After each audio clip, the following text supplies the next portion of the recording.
Hello and welcome to Art Show. I'm Craig Stover, and today I have with me Suzanne Unrein.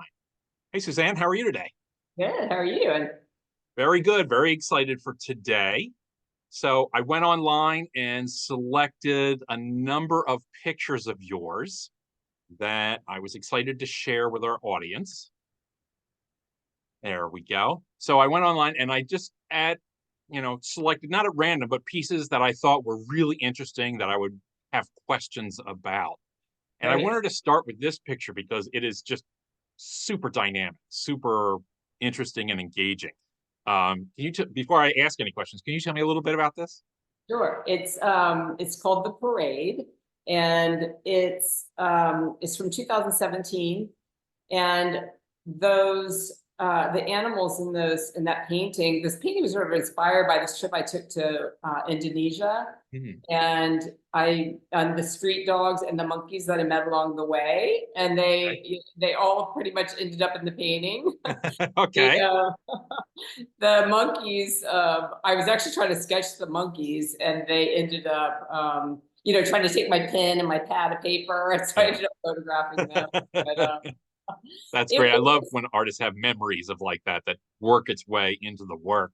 So, yeah. so my first question for you is I'm curious to know, so you do a lot of figures within your work. Are all the figures from life invented, or are you also lifting from art history? I'm having to take my mail program off. I just realized it was on. Sorry about that. Oh, we didn't Uh, know. uh, I do lift. I use different sources. I do lift from. I tend to the paintings I'm working on tend to be about what I'm thinking about or what's going on, like internally, externally, a combination of the two things. This over the last probably from about 2014 forward, I started having these interactions with animals that were in nature and in the environment that Mm-hmm. really resonated with me. And one of them was these monkeys that I met in Indonesia, and having this experience with them where we were looking at each other. And you see in their look, in your look, this connection. Mm-hmm. And it was such an ecstatic situation. And I remember this guard that was at this, it was like a reserve, but they would just run wild, but you Mm-hmm. weren't supposed to be touching them, yet they were literally using me as a jumping jump. So it was like this Right. really great experience. But this guard was really nervous about it, afraid they were going to bite me, which I knew they weren't because of their, just the way Yeah. they were behaving. They weren't in a violent sort of Right. situation.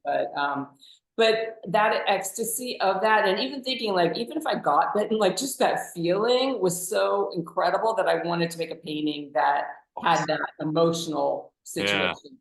I love the use of specifically monkeys in art. I haven't figured out how to weave it into my work yet.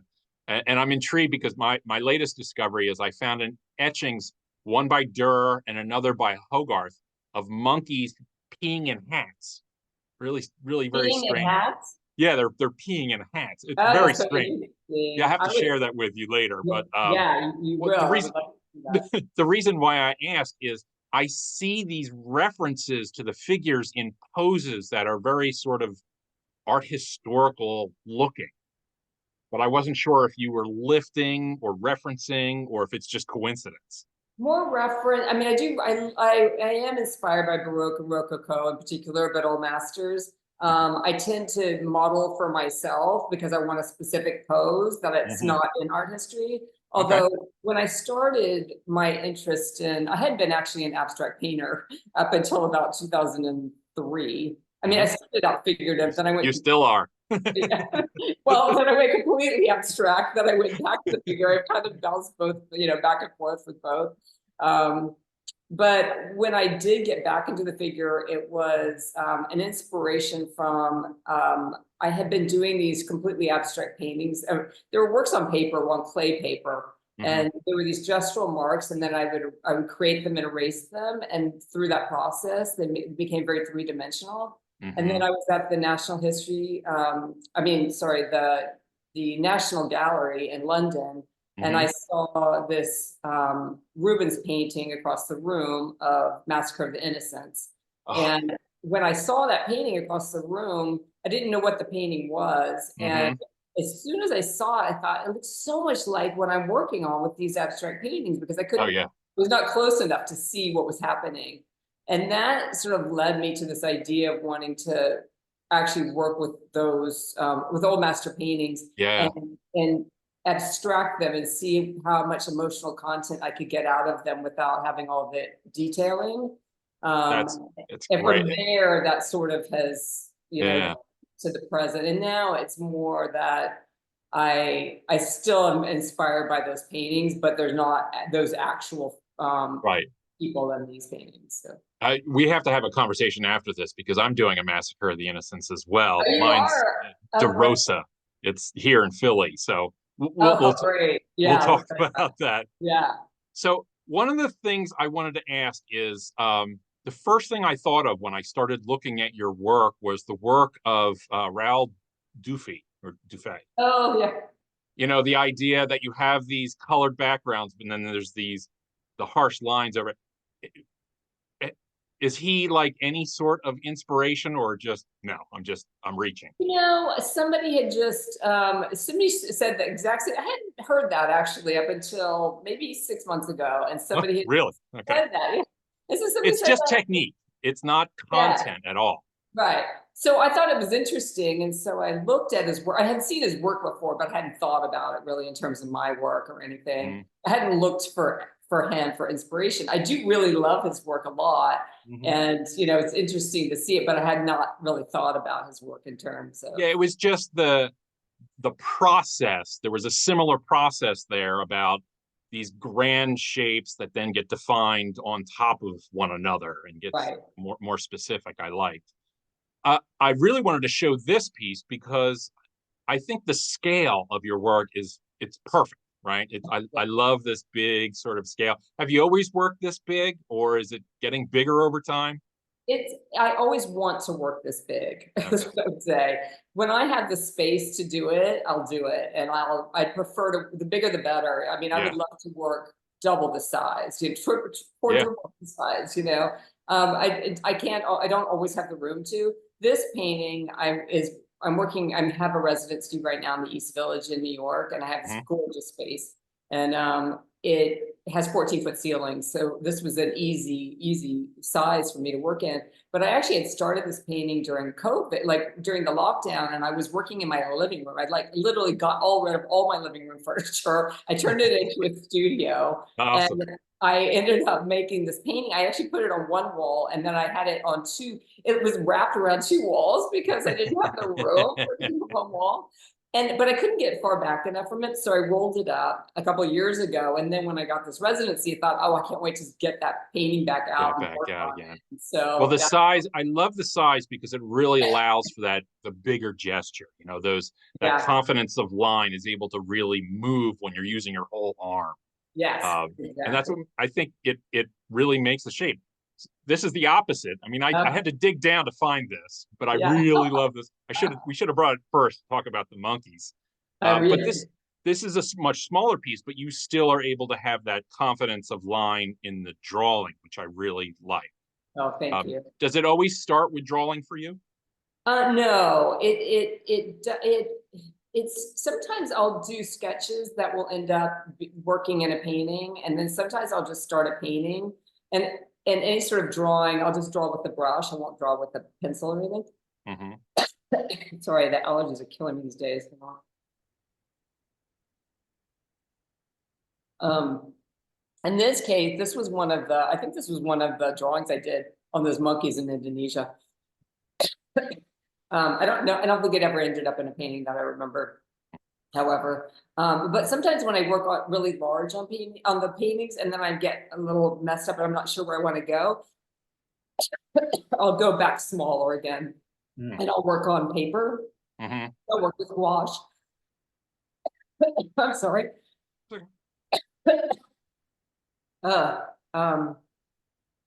So I'll go back and forth between smaller works and larger works.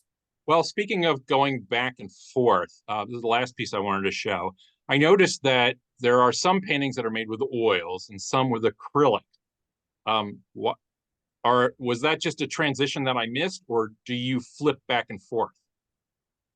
I've used oil the majority of my career, and then when we went into lockdown during the pandemic, and I was working from home, I switched to acrylic because I was living in it, and so I Mm, just thought, let me try it and see how I feel about acrylic, and I just didn't really like it, honestly. There are things I like about it. I yeah. really was using spray paint then, which of course Mhm. wasn't exactly healthy either, but Right. but I Let's be really more wanted healthy to, with spray paint. Right. yeah, exactly. But I wanted a different mark. I thought, oh, this will allow me to have a different mark, you know. So I wanted to start while you're having a sip there. I want to start at the beginning. I always am interested in artists' units. So I'm kind of curious. Did you, when you were younger, going way back, did you ever have any sort of first art experience that something that blew you away that has always stuck with you?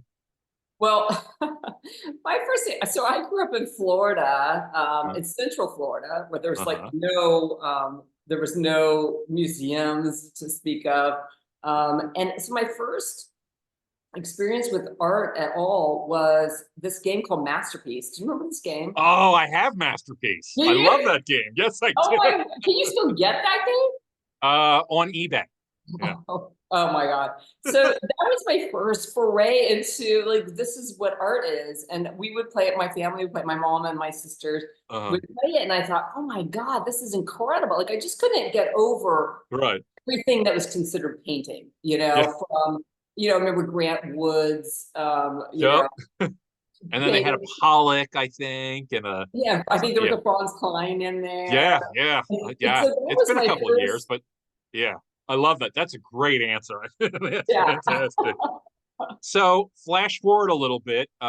When did you go to school for art? Did you know that you wanted to be an artist? I grew up very middle class, and it was like you go to school, you get a job. So Hmm. I when you went to the University of Florida, and I studied graphic design, with all the intention that I was going to get a job in graphic design, and then I just didn't like it, and all my teachers were like, "Why aren't you in the painting department? Because this isn't really, it's not really a thing." But I still stuck with it. By the time I graduated, I had no interest in doing graphic design at all. So I moved to LA and I got a job in the entertainment industry during the day, and I just started painting at night. I Okay. just, so ended up being completely, Uh-huh. So sort you of, slid into it from there. I That did. makes perfect sense. Yeah. So I also want to talk a little bit about your process being a painter. I'm very interested in this. I want to know when you're going to start something new, where do your ideas from? What sparks your creativity? It really depends on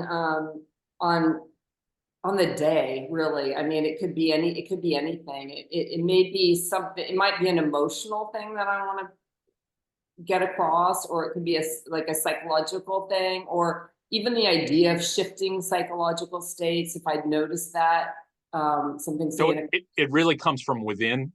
it often comes from within, but then sometimes it comes from without. I'll see an image, it's like seeing the monkeys in Bali. I was like, Hmm. oh, I have to paint these monkeys. And the other day I saw this girl on the subway, and I've started taking photographs of people in the subway, and I thought, just a certain face, or a certain way that a gesture, like a certain way somebody's standing, that I find really interesting, that might remind me of a painting from, Chiapolo or something, and so I'll just use those, and I'll keep all of these things on my computer, and then I'll look through them if there's a day and I'm like, oh, I don't know what I want to paint today or something. I might go through them, and if something grabs me and then an idea clicks with it, then I'll do that. So you had mentioned earlier that you considered yourself more of an abstract painter, but now you're doing a lot more figurative, albeit abstract figurative Yeah. work. How do you think your process or your artwork in general has changed over the years? And if it has changed, maybe it hasn't, but if it has changed, has it been a gradual change or have there been big changes? There have been big changes.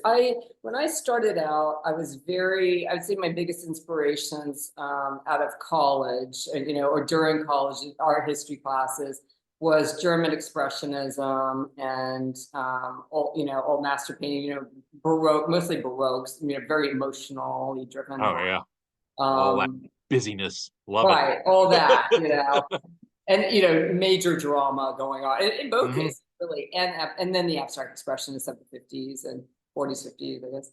Um, so I think the first works I did started out in that way. And then they kind of took a turn and they ended up being, as I mentioned, I went completely abstract to these. I was making the last completely abstract things I was making before those ones I mentioned that were on the clay paper that ended up reminding me of the Rubens, were these, I was making these big paintings that were squares within rectangles, and I was sanding down the different layers. So I'd have like a gestural, but they were very Zen-like. They were really, lyrical and very sort of beautiful. And the sanding down, they had this inner light to them. And then my life at the time, like it was they were very peaceful paintings. And then my life took a complete drastic turn. And when that happened, like my whole life fell apart. Then when I picked myself back up, Okay.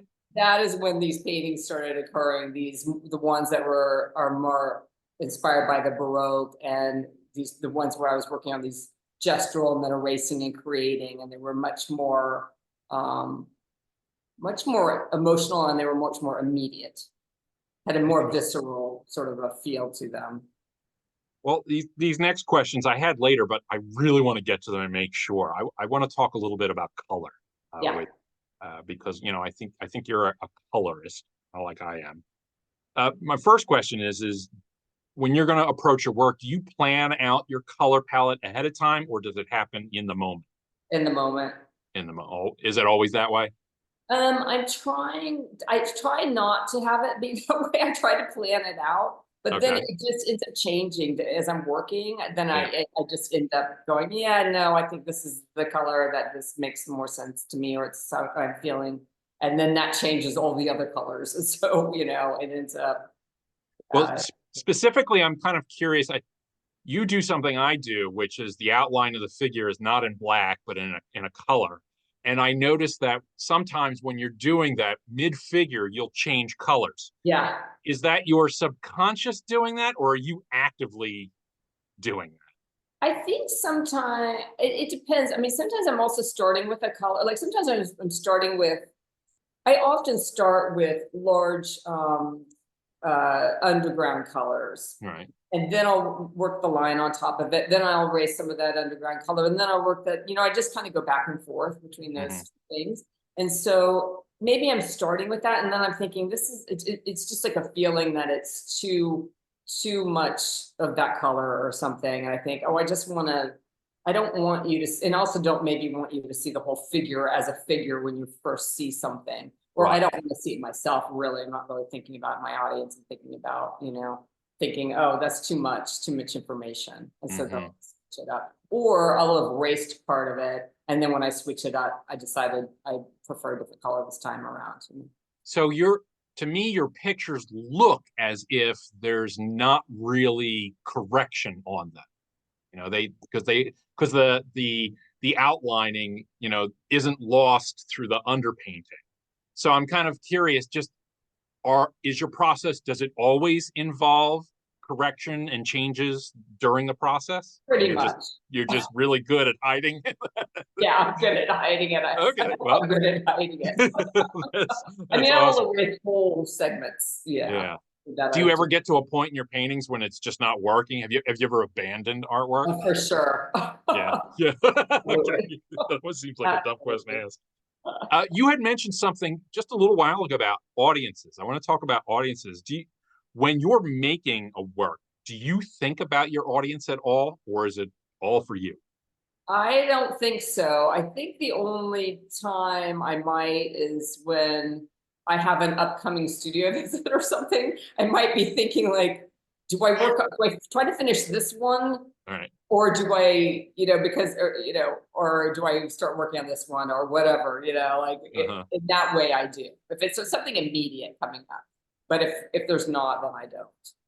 Are you hoping that your audience audiences walk away from your work with something?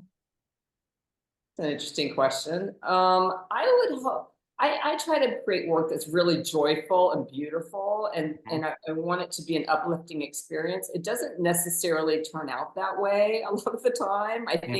think it ends up being, it starts out sometime. I think even like during COVID, when I started that painting that I was working on, and it was this sort of escapism. Like, I want to make this beautiful painting that's set on the sea, and these people are this whole cast of characters of animals and hybrids and people, and they're free and they're energetic and they're moving across the water, and and then like reality creeps in. Like, Mm-hmm. they're claustrophobic now. It's like things change, as the progression happens. And I'm interested in that too. I'm really interested in how we can take any sort of experience and shift it, but just by how we think about it from Oh, one yeah. to the next. Well, I love the shift because I think you're really good at that in terms Oh, of thank you. shifting the narrative with just one figure can change everything. And Thank like I'm looking at the work behind you and I can't help but see the one figure kind of suddenly it looks like Olympia to me, right? I see her in there. Now I have to double think that picture. It's that pose. It's that Oh, so, yeah. so we have to think about Not sure. There's a few figures. I'm not sure which one you're talking about, but the one over your right shoulder, the with the arm in the back. Anyway, we would yeah, this that one. one. Yeah, that yeah. Okay. Anyway. Um, one of the questions I just had to ask was some of your work does have a dream-like quality. Is that just your subconscious peeking through, or do you actually have your dreams participate in your work? I do have my dreams participate in my work, but Weird way of it's putting it, with that. but that's a weird way of putting it. Sorry about that, Yeah. but yeah. So dreams make their way in. They do make their way in. And also I do think they have a dreamlike quality too to them. I don't intentionally make them look dreamlike, but I do feel in the end sometimes they do have that feeling. Yeah. And I do think it is, I think, dreams being our subconscious. I think there's like the subconscious or unconscious, and then there's the external world, and how do we put these two together in a Hmm. painting? And I think that I constantly grappling with those things, those two different things going on.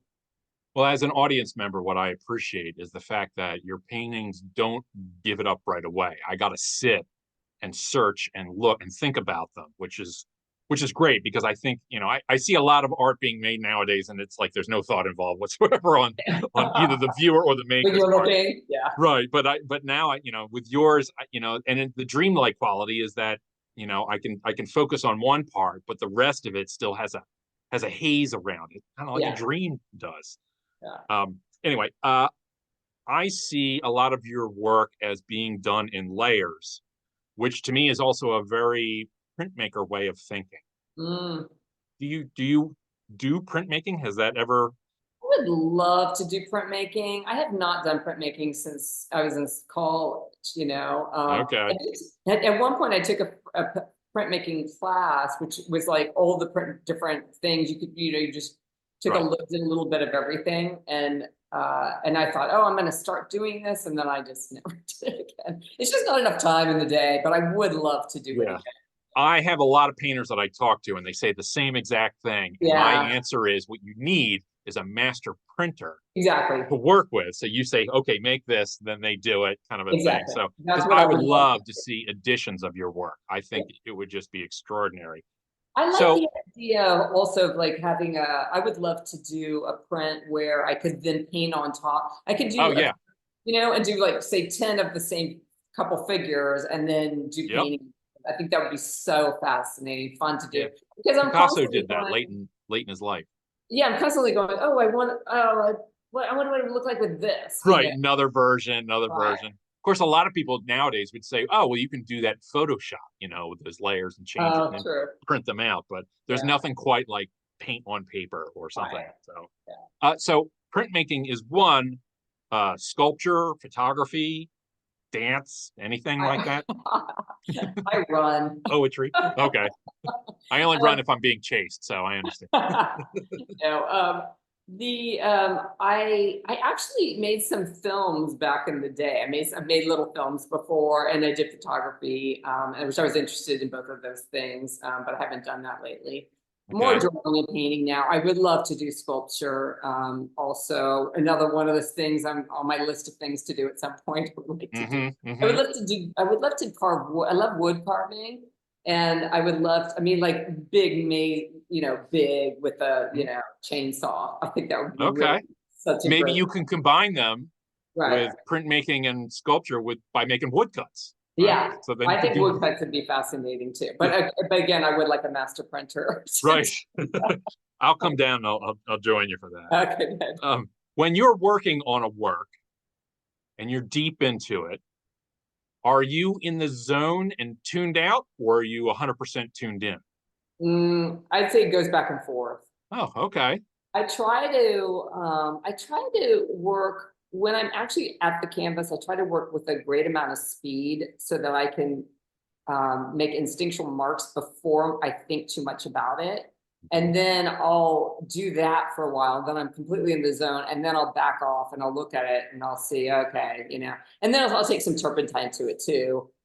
When I'm still in the zone, but then after I've gone through all of that, it feels like a journey, then I'll step back and I'll go, okay, wait a minute, like what's working here, what's not working here. Yeah. And then I'll be a little critic. Oh, that's fantastic. How often are you in your studio? I try to be here every day.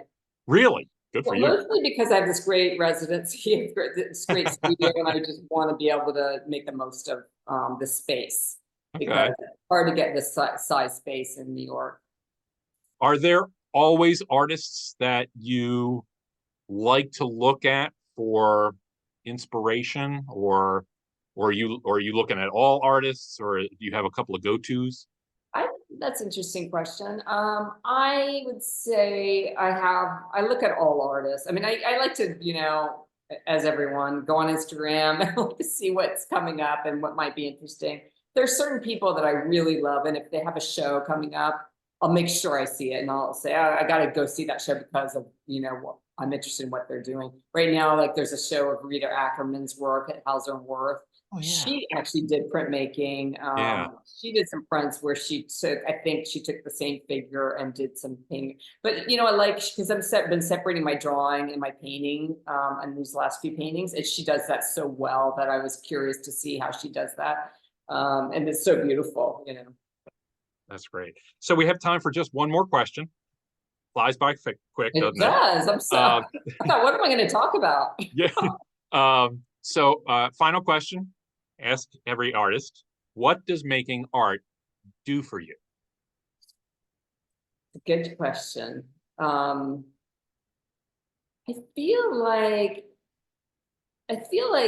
art is something that's like insistent in my psyche or something. It's like I wake up and it's there and it wants to be done and it wants to, come out, and I'll, even when I'm not painting, I'll be doing something else, and I may like go on my phone and check out the photograph I took of the painting I was working on that day. And so it's like it's just this constant thing. So it's almost like I almost feel like it's like, what does life do for me? It just feels like that is my life. It is really my life, and in a way, And like an itch that needs to be scratched.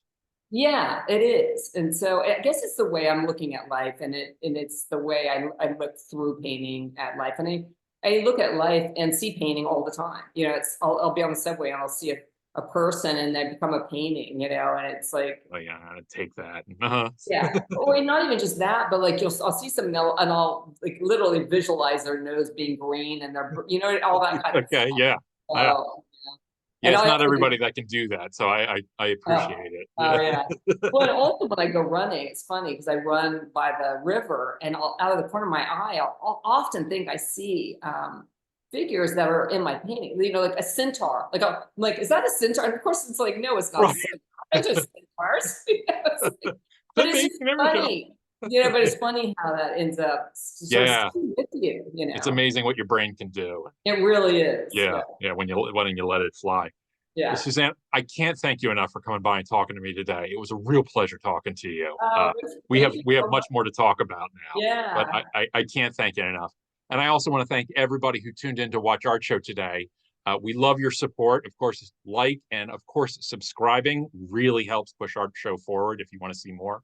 If you have any questions, put them in the comments section. If I can't answer them, I'll pass them along. So again, thank you for watching. And Suzanne, again, thank you for coming today. Really appreciate it. Thank you so much. Take care, everyone.